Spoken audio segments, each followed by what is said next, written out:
Merci pour votre présence sans cesse renouvelée à votre chaîne panafricaine Canal 7. Messieurs et dames, bienvenue à votre émission C'est ton droit, l'émission qui vous éclaire sur les questions et les problèmes de droit que vous rencontrez dans le cadre de ce numéro. Nous parlerons de la violation du secret professionnel que vous avez réclamé sur mon compte personnel.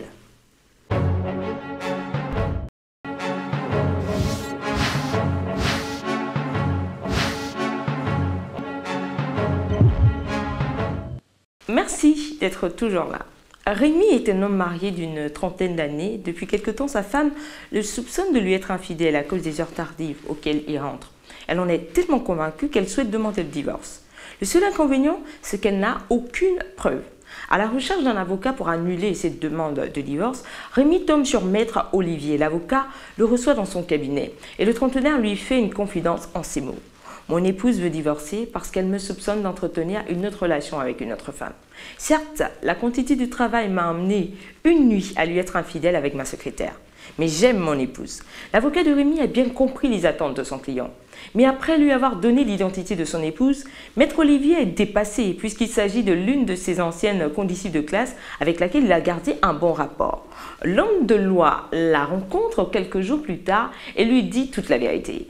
L'épouse a désormais la preuve de l'infidélité de son mari. Mais Maître Olivier avait-il le droit d'expliquer la confidence de son client à son épouse? Mais devant une telle situation, que prévoit la loi? La réponse, c'est dans un court instant.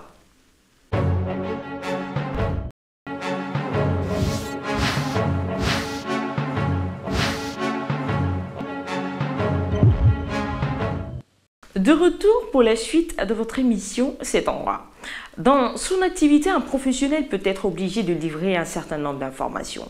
Mais parmi celles-ci, il faut savoir distinguer celles qui peuvent être à divulguer à autrui et celles qui ne peuvent pas l'être du fait de leur caractère confidentiel. Le secret professionnel concerne des professions aussi diverses que celles de médecins, banquiers, notaires, avocats et plus généralement tous les auxiliaires de justice, policiers, comptables ou encore postiers.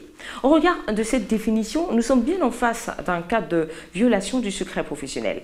À cet effet, sachez que l'article 289 du Code pénal dispose que les médecins, les chirurgiens et autres officiers de santé, ainsi que les pharmaciens, les sages-femmes et toute personne dépositaire par état ou par profession ou par fonction temporaire ou permanente des secrets qu'on leur confie, qui, hors des cas où la loi les oblige ou les autorise à se porter dénonciateurs, auront révélé ce secret seront punis d'un emprisonnement de 1 à 6 mois et d'une amende de 24 000 à 240 000 francs CFA ou de l'une de ces deux peines. De ce fait, Maître Olivier a commis un délit pénal. Il n'avait pas le droit, j'ai bien dit pas le droit, de livrer ses confidences à l'épouse de M. Rémi, sauf si la justice lui en donnait l'autorisation. Maître Olivier sera donc jugé pour violation du secret professionnel.